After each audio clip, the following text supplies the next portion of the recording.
Commander Ethan Cole stood at the docking port and watched the massive alien ship grow larger through the viewport window. The vessel was unlike anything humans had ever built, and its smooth white hull seemed to glow with an inner light that made Earth's proudest warships look like children's toys. He had received his orders 3 days ago, and he still could not believe them. After 15 years of military service, after surviving 3 interstellar wars and countless battles, the High Command had decided to make him a diplomat. They wanted him to serve as the human liaison aboard the Valentari royal flagship and represent humanity among the oldest and most powerful species in the known galaxy. The Valentari had ruled their corner of space for over 50,000 years. They had built empires and watched them fall. They had seen species rise from the mud and return to dust. And they looked at humans the way a mountain might look at a mayfly if mountains could feel anything at all. Ethan grabbed his bag and walked toward the airlock. He was a soldier, and he followed orders even when those orders made no sense. But he promised himself one thing as the doors hissed open and the cold, recycled air of the alien ship washed over him. He would do his job and nothing more. He would keep his head down and stay out of trouble and count the days until his assignment ended. A Valentari officer waited for him on the other side. The alien stood nearly 7 feet tall with pale silver skin and eyes that shimmered like liquid mercury. His uniform was white and gold, and it flowed around his thin frame like water frozen in mid-motion. "Commander Cole," the officer said in perfect English that somehow sounded like music. "Welcome aboard the Celestine Dawn. I am Lieutenant Veller, and I will escort you to your quarters." Ethan nodded and followed the alien through corridors that curved and spiraled in ways that hurt his human brain. Everything was white and silver and softly glowing. There were no hard edges anywhere and no sharp corners. It was beautiful in a way that made him feel like a dirty boot print on a pristine carpet. His quarters were larger than his entire apartment back on Earth. The bed looked like a cloud made solid, and the viewport showed an endless field of stars. Ethan set his bag down and turned to thank his escort, but the Valentari was already speaking again. "Her Royal Highness Princess Sileni Valthandris has requested your presence at dinner this evening," Velen said. "She wishes to welcome you personally to the ship." Ethan felt his stomach tighten. He had read about Princess Sileni in his briefing documents. She was the 3rd heir to the Ivory Throne and one of the most important figures in Valentari society. Why would someone like that want to meet a human soldier? "I am honored," he said carefully. "Please tell Her Highness that I will attend." Veller nodded and left without another word.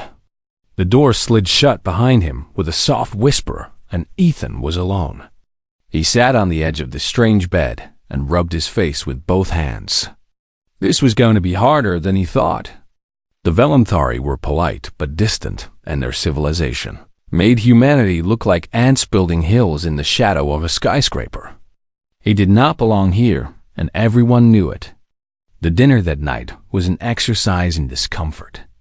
Ethan wore his dress uniform and sat at a table made of some material that shifted colors when he touched it.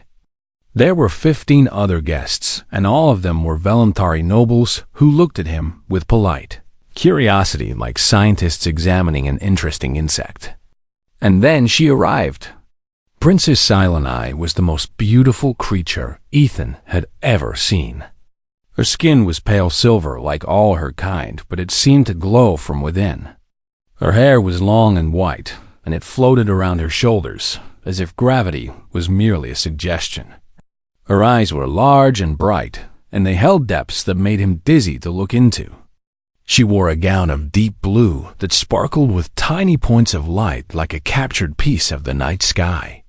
When she walked, every movement was graceful and perfect and utterly inhuman. "Commander Cole," she said, and her voice was soft and musical. "I am so pleased you could join us. Please sit beside me." Ethan felt every eye in the room turn toward him. He walked to the seat she indicated and lowered himself into it carefully.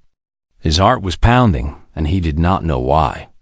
"Thank you for the invitation, Your Highness," he managed to say. She smiled, and it transformed her face from beautiful to radiant.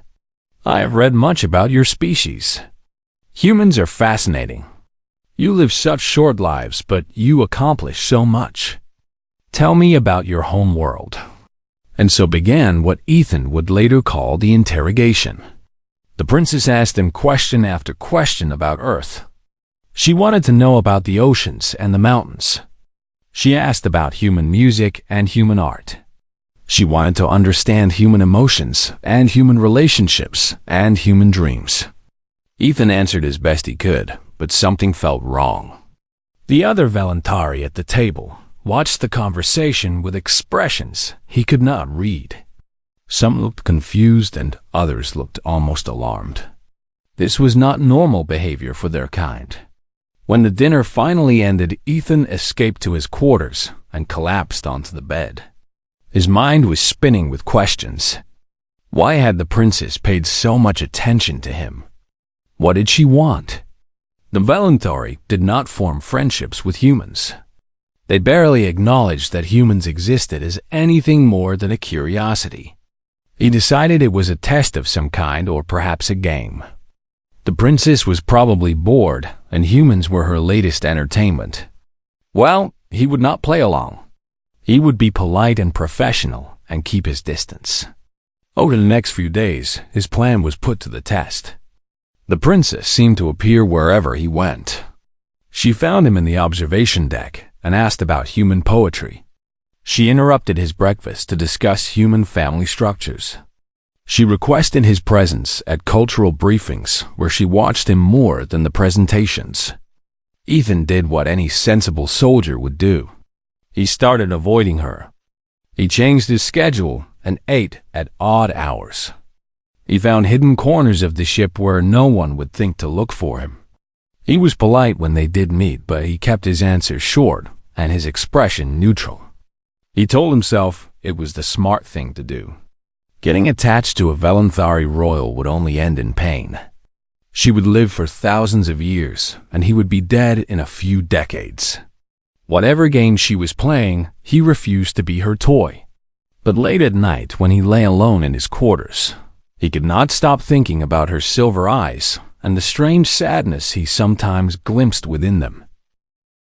3 weeks had passed since Ethan arrived on the Celestin Dawn, and he had become an expert at disappearing. He knew every maintenance corridor and every forgotten storage room. He had memorized the princess's schedule and planned his movements to avoid crossing her path. It was exhausting work, but it was necessary.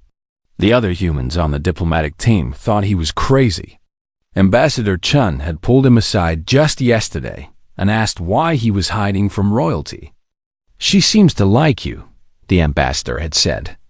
"That could be useful for our mission." Ethan had just shaken his head and walked away. He could not explain his reasons, and he did not want to try. How could he tell them that the princess made him feel things he did not understand?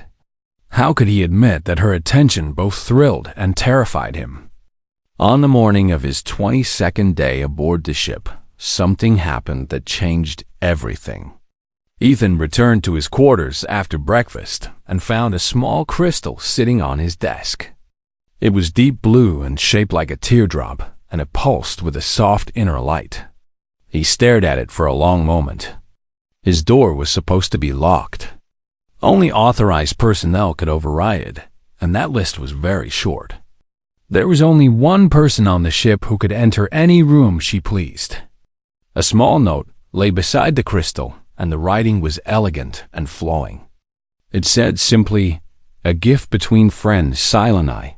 Ethan picked up the crystal and turned it over in his hands. He had read about these objects in his cultural briefings. They were called memory stones, and the Valentari gave them to people they cared about. When touched, they would sing with emotions that the giver had stored inside. He set it back down without activating it. He was not her friend, and accepting gifts would only encourage her strange behavior. Whatever this was, he wanted no part of it. That evening, there was a diplomatic reception in the Grand Hall. Ethan had to attend because it was part of his official duties. He stood in a corner with a glass of something purple that tasted like honey and lightning, and he watched the voluntary nobles drift past like beautiful ghosts. And then she was there. Princess Sileni appeared at his side so quietly that he jumped when she spoke. "You did not open my gift," she said. Her voice was calm, but something flickered in her silver eyes. "It was very generous, Your Highness," Ethan replied carefully. "But I cannot accept such a valuable item. It is not about value. It is about connection." She turned to face him fully, and he was struck again by how alien and how beautiful she was. "You have been avoiding me, Commander. You change your schedule and hide in forgotten corridors. You think I do not notice, but I notice everything." Ethan felt heat rise to his face. "I meant no disrespect." "Then explain yourself. Do you find my presence offensive?" He hesitated. Part of him wanted to lie and make some excuse, but another part was tired of running. He set his glass down on a nearby table and met her eyes. "I find it confusing, Your Highness." "Then allow me to clarify my intentions." "With respect," Ethan interrupted. "I have read all the cultural briefings. I know how your people see mine. We are the species that blinks. We are mayflies who live and die in the time it takes you to finish a single project. Voluntari do not form attachments with humans because what would be the point? We would be gone before you even got used to us." The princess went very still. Her silver skin seemed to pale even further, and her eyes widened. "So whatever this is," Ethan continued, "whether it is curiosity or amusement or some kind of royal game, I would rather not participate. I am not a toy, and I am not entertainment. I am just a soldier trying to do his job and go home." For a long moment, neither of them spoke. The noise of the reception continued around them, but it seemed very far away. Ethan watched emotions flicker across the princess's face too fast to identify. Then she straightened her spine and lifted her chin. "I see," she said, and her voice was as cold as space. "I apologize for troubling you, Commander. It will not happen again." She turned and walked away, and the crowd parted before her like water before a ship. Ethan watched her go and felt a strange twist in his chest. He'd wanted this, and he had pushed her away for good reasons. So why did he feel like he had just made a terrible mistake? He returned to his quarters that night feeling hollow and confused. The memory stone still sat on his desk where he had left it. Its blue light pulsed slowly like a heartbeat. Ethan picked it up. His thumb hovered over its smooth surface. Every instinct told him to put it in a drawer and forget about it. Every logical thought reminded him that he had done the right thing. But something else whispered that he was missing something important. The way she had looked at him. The pain that had flashed through her eyes. That was not the reaction of someone playing games. He pressed his thumb against the crystal.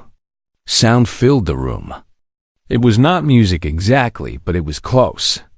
The stone sang with emotion so pure and raw that it made his breath catch. There was loneliness in that song. There was longing and hope and fear. There was the desperate need to be understood by someone who might actually be able to understand. And underneath it, all there was grief. Deep and old and endless grief. Ethan sat on his bed and let the crystal sing. Tears ran down his face, though he did not know why. He had been so sure that he understood the situation. He had been so confident that the princess was just toying with him. But no one could fake what he was hearing. This was real, and this was raw, and this was a window into something he had never expected. The princess was not playing games. She was reaching out. She was trying to connect with him for reasons he did not yet understand. And he had pushed her away with cruel words and cold assumptions. Ethan closed his hand around the crystal and made a decision. Tomorrow he would find her and apologize. Tomorrow he would listen to whatever she wanted to tell him. He had been wrong about her, and he needed to make it right. He did not know it yet, but tomorrow would bring something far more urgent. Tomorrow would change everything in ways he could never have imagined. And the carefully ordered life of Commander Ethan Cole was about to shatter into a million pieces. Ethan was walking toward the royal quarters to find the princess when the entire ship shuddered. Red lights flooded the corridors, and alarms screamed through every speaker. The calm, measured voice of the ship's computer announced that intruders had breached the hull at multiple points. For one frozen second, Ethan stood still. Then his training kicked in, and he started running. He grabbed a fallen security officer's weapon and checked its charge. The plasma pistol was fully loaded and ready. Around him, the ship had descended into chaos. Crew members ran past in every direction, and smoke poured from damaged systems. The sound of weapons fire echoed through the corridors. Ethan had read intelligence reports about Voluntari separatists. They were a radical faction that rejected their species' alliance with what they called inferior races. They believed that the Voluntari should rule alone as they had for thousands of years. And they hated humans most of all. He had to find Silenai. Whatever had happened between them, she was still his responsibility. He was the human liaison, and protecting diplomatic relations meant protecting the royal family. At least that was what he told himself as he ran. The royal quarters were in the ship's central spire, but the main corridors were blocked by fighting. Ethan took a maintenance route that he had discovered during his weeks of avoiding the princess. The irony was not lost on him. He emerged near the secondary bridge and immediately knew something was wrong. 3 bodies lay on the floor, and all of them wore the uniform of the Royal Guard. Their silver blood pooled beneath them, and their eyes stared at nothing. Ethan moved forward carefully with his weapon raised. The door to the secondary bridge was half open, and he could hear voices inside. They were speaking Voluntari too fast for him to understand, but the tone was clear. Someone was very angry. He pressed himself against the wall and peered through the gap. Princess Silenai stood in the center of the room. Her beautiful gown was torn and silver blood dripped from a cut on her forehead. But she held herself straight and proud, and her eyes blazed with defiance. 3 assassins surrounded her. They wore black armor and carried plasma rifles, and their faces were hidden behind featureless masks. One of them was speaking and pointing his weapon at her chest. Ethan did not think.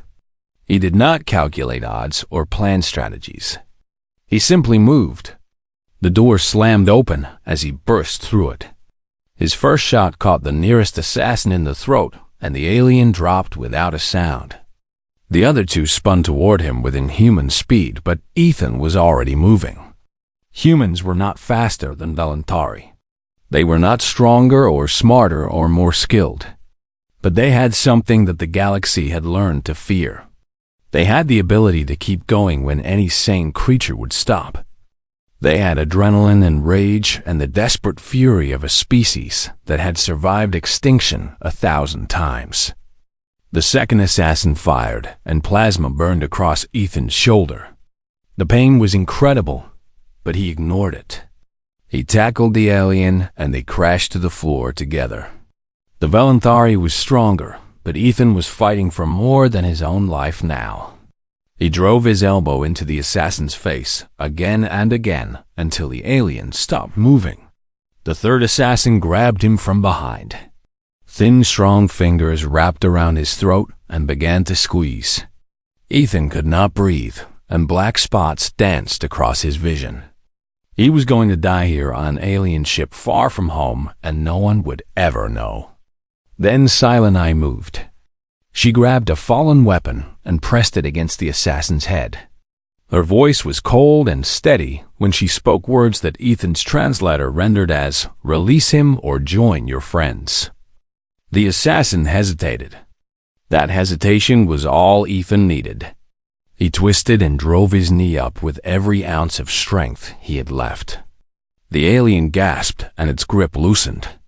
Ethan spun and grabbed its head, and twisted sharply. The crack of breaking bone echoed through the room. Then there was silence except for the wail of alarms. Ethan stood swaying in the middle of 3 corpses, with blood both red and silver dripping from his hands. His shoulder was screaming, and his vision was blurring, and his legs did not want to hold him up. "Ethan!" Sileni caught him as he fell. Her arms were surprisingly strong, and her face was very close to his. He could see tears running down her silver cheeks and leaving trails that glittered in the emergency lights. "Why?" she whispered. "Why would you do this? You said you wanted nothing to do with me. You said I was just playing games." Ethan tried to laugh, but it came out as a wet cough. "Never said you meant nothing," he managed. "Just said I was confused. You are dying, you foolish human." Her voice cracked and broke. "You are dying, and you do not even care. Everyone dies eventually, princess." His eyes were closing, and he could not stop them. At least this way it meant something. The last thing he heard before the darkness took him was her voice screaming for medical assistance. The last thing he felt was her hand gripping his so tightly that it hurt. He had been wrong about so many things. He had been wrong about her and wrong about himself. He had thought that keeping his distance would protect him from pain. Instead, it had almost cost him the chance to know her at all. As consciousness faded, Ethan made a promise to himself. If he survived this, he would stop running. He would listen to whatever she wanted to tell him. He would give her a chance to explain what he had been too afraid to understand. And somewhere in the back of his failing mind, a small voice whispered that it might already be too late. He had spent weeks pushing her away, and now he might never get the chance to make it right. The medical team found them 5 minutes later. The human was barely alive with plasma burns covering half his torso. The princess refused to leave his side, and when they tried to separate them, she screamed with a sound that no Velanthari had made in 10,000 years. It was the sound of grief. It was the sound of loss. It was the sound of someone watching the one person who might understand them slip away. And throughout the ship, the Velanthari, who heard it, felt something stir in their ancient hearts. Something they had thought their species had evolved beyond long ago. They felt pity. They felt sorrow. And some of them even felt hope. Because if the cold princes could learn to care for a human, then perhaps there was hope for them all. Ethan drifted in darkness for what felt like forever. Sometimes he heard voices speaking in languages he did not understand. Sometimes he felt hands touching him and machines humming around him. But mostly there was nothing except silence and shadow. Then light returned. He opened his eyes to a white ceiling that glowed softly. His body felt strange and distant, like it belonged to someone else. Every breath brought pain, but it was manageable pain. The kind that told him he was still alive. He turned his head slowly and saw her. Princess Sileni sat beside his bed in a chair that looked far too uncomfortable for royalty. Her beautiful gown was gone and replaced by simple white robes. Her hair was tangled and dull. Dark circles shadowed her silver eyes, and her skin had lost its inner glow. She looked exhausted. She looked broken. She looked like she had not slept in days. "You are awake," she said. Her voice was hoarse and rough, like she had been crying or screaming or both. "How long?" Ethan tried to speak, but his throat felt like sandpaper. 6 days. The medical team was not certain you would survive. Your injuries were severe, and your human physiology made treatment difficult. She leaned forward, and he saw tears gathering in her eyes. "But you are strong. Stronger than any of us expected." Ethan tried to sit up, but pain lanced through his chest, and he fell back with a gasp. Sileni's hand caught his and held it tight. "Do not move. Your body is still healing. The physicians say you will make a full recovery, but it will take time." 6 days, Ethan repeated. His mind was slowly clearing. You have been here for 6 days? I could not leave. I tried, but my feet would not carry me away. She looked down at their joined hands. The medical staff found it very strange. Valenthari do not maintain vigils. We do not wait beside the beds of the dying. We consider it illogical and inefficient. Then why did you stay? She did not answer right away. Her thumb traced circles on the back of his hand, and her silver eyes stared at nothing. When she finally spoke, her voice was barely a whisper. Because I needed to tell you something. Because I could not let you die without knowing the truth. Because you deserve to understand why I pursued you so relentlessly. Ethan squeezed her hand. Tell me. Silenai took a deep breath. When I was young, the royal physicians performed the standard genetic screening. They examined every strand of my DNA, looking for imperfections. It is tradition for all members of the royal family. She paused and her grip on his hand tightened. They found something. A flaw in my genetic code. A defect that had somehow slipped past generations of careful breeding. Her voice cracked. I am dying, Ethan. I have been dying since the day I was born. The words hit him like a physical blow. What? The defect affects my cellular regeneration. My body cannot repair itself the way a normal Valenthari can. Instead of living for thousands of years, I will be lucky to see 500. Tears spilled down her silver cheeks. I have perhaps 50 years remaining. 60, if the physicians are generous with their estimates. Ethan stared at her. His mind struggled to process what she was saying. 50 years? For a species that lived for millennia, that was nothing. That was a blink. That was the lifespan of a mayfly. That was the lifespan of a human. When my family learned of my condition, they mourned me. Silenai continued. They held the traditional ceremonies and spoke the ancient words of farewell. To them, I was already dead.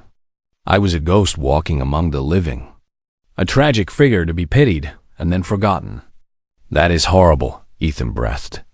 I have been alone my entire life, surrounded by people who see me as temporary. My siblings avoid me because my presence reminds them of mortality.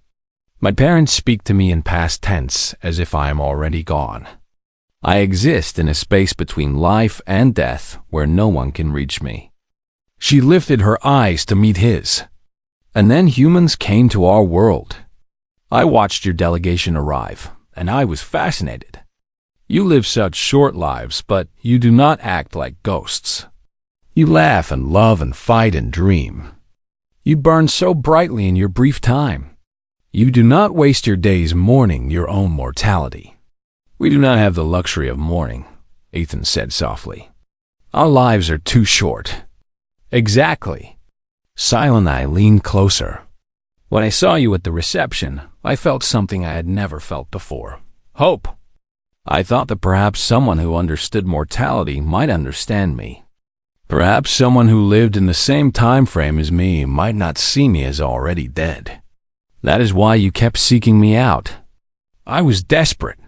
Her voice broke on the word. I was so desperately lonely, and you seemed like you might be the answer. Someone who could look at me and see a future instead of just an ending. Ethan felt tears burning in his own eyes. All those weeks he had spent avoiding her. All those assumptions he had made about her motives. He had thought she was playing games when she was really reaching out for connection. He had thought she was toying with him when she was actually drowning. I pushed you away, he said. I said terrible things. You did not know. How could you know? I never told anyone outside the royal family. She squeezed his hand. But then you saved my life. You merely died for someone who had never given you a reason to care. And I realized that I could not keep this secret any longer. 50 years, Ethan said slowly. That is what I have left too. Maybe a little more or a little less. We are not so different after all. Silenai stared at him. You do not think less of me? Knowing that I am broken? Knowing that I am defective? Broken? Ethan shook his head, even though it hurt. You are not broken. You are just mortal like me, like everyone I have ever loved. That does not make you less valuable. It makes every moment more precious. She began to cry then. Not the silent, dignified tears of a voluntary princess, but the deep shaking sobs of someone who had held their pain inside for too long. Ethan pulled her closer despite the protests of his injured body. He held her while she wept and whispered words of comfort that transcended language. They stayed like that for a long time. Two mortals clinging to each other in a universe that did not care about their small, brief lives. Two people who had finally found someone who understood. And somewhere deep in his battered heart, Ethan knew that everything had changed. He had spent weeks running from her. Now he could not imagine ever letting her go. 2 weeks passed in a blur of healing and conversation. Ethan spent his days in the medical bay while his body slowly repaired itself. And Silent spent her days beside him talking about everything and nothing.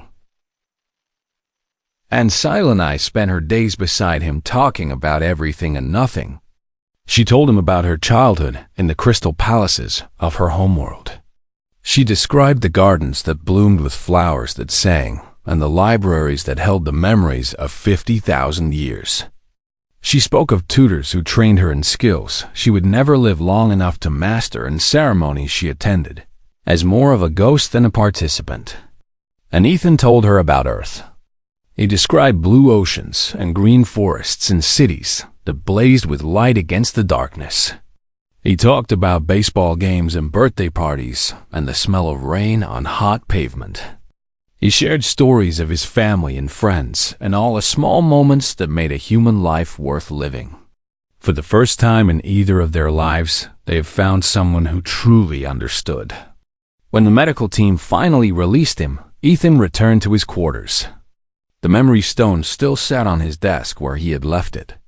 He picked it up and smiled because he understood its song now. The loneliness and longing and hope that it contained were no longer mysterious. They were simply the feelings of a woman who wanted desperately to be seen. A message waited for him on his communication console.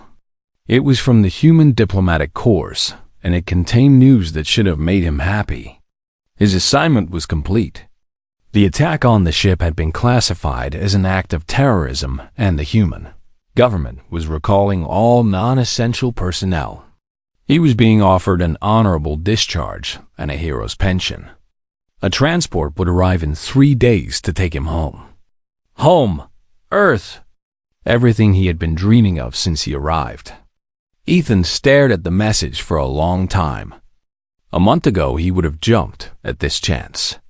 A month ago he was counting the days until he could leave this strange ship and its confusing princess behind. But a month ago he had been a fool. He walked through the gleaming corridors of the Celestine dawn until he reached the observation deck. Stars stretched endlessly in every direction, and somewhere among them was a small blue world where he had been born. It seemed very far away now. It seemed like another life. Commander Cole! He turned to find Ambassador Chun approaching. The older man looked tired but pleased. I heard about your heroics during the attack, the ambassador said. Saving the princess single-handedly. You have done humanity proud. I did what anyone would have done. No! Chun shook his head. You did what a human would do. And that is something special in this galaxy full of ancient, careful species who calculate every risk. We throw ourselves into danger without thinking. We care about people we have no logical reason to care about. It confuses them and terrifies them, and maybe just a little bit, it inspires them too. I received my recall orders, Ethan said. Yes. You can go home, rest. Enjoy the life you earned. Chun studied his face. Unless there is something keeping you here? Ethan did not answer. He turned back to the stars and let the silence speak for him. That evening he went to find Silent. He did not have to search long because she was in the observation deck waiting for him. She stood with her back to the room and her silver hair floating around her like a cloud. "You received your orders," she said without turning. "You are leaving. The transport arrives in 3 days." "I see." Her voice was carefully neutral, but he could hear the tremor beneath it. "I suppose this is goodbye then. Thank you for everything you have done. You will always be remembered on this ship. Is that all you have to say?" She turned to face him, and her eyes were bright with unshed tears. "What else can I say? You have a life on Earth, a home, family and friends who miss you. I have no right to ask you to give that up. But you want to ask." "Of course I want to." Her composure cracked and broke. "I want to beg you to stay. I want to tell you that these past 2 weeks have been the happiest of my life. I want to say that for the first time I do not feel alone. But I will not do that because it would not be fair." Ethan stepped closer. "Life is not fair. That is something humans learn very young. Then what would be the point of staying? We would have 50 years together if we are lucky. 50 years and then death. Is that worth giving up everything, you know?" Silently. He reached out and took her hands in his. "I am human. Everything I love ends. My parents died when I was young. My friends from the academy are scattered across the galaxy. My planet's sun will burn out eventually, and everyone I have ever known will be forgotten. We do not love things because they last. We love them because they matter." She stared at him. "You would stay? Knowing what I am? Knowing how it ends? I would stay. Not because I expect forever, but because every day with you would be a gift. Not because 50 years is a long time, but because 50 years with someone you love is better than 1,000 years alone. The galaxy will talk. A human and a Velanthari princess. It has never been done. Then we will be the first. Humans are good at being first. We were the first to leave our solar system and the first to make contact with your people. We were the first to see mortality as a gift rather than a curse. Let us be the first to prove that love does not need forever to be real." Silently laughed. It was a beautiful sound that rang through the observation deck like music. Then she threw her arms around him and held him so tightly he could barely breathe. "You impossible human," she whispered against his chest. "You wonderful impossible human. Is that a yes?" "That is a yes." They stood together as the stars wheeled past outside the viewport. 2 small figures in an infinite universe. 2 mortals who had chosen each other despite everything that should have kept them apart. The news of their union spread across the galaxy like wildfire. Some called it a scandal and others called it a miracle. Diplomats debated its political implications and philosophers argued about its meaning. But Ethan and Sileni did not care about any of that. They had found each other. 2 beings born under different stars and destined to live briefly. 2 hearts that beat in the same rhythm despite belonging to different worlds. And in the end, that was all that mattered. Not the length of their lives, but the depth of their love. Not the time they had remaining, but the moments they chose to fill with each other. Not the ending that waited for everyone, but the beginning they created together. The galaxy would remember them. Not because they changed history or won great battles, but because they proved something important. They proved that love is not measured in years, but in courage. They proved that mortals can be braver than immortals. They proved that humanity's greatest gift was not intelligence or technology, but the ability to love fiercely and completely knowing that everything ends. And that was a lesson worth learning, even if it took the galaxy another 50,000 years to understand it.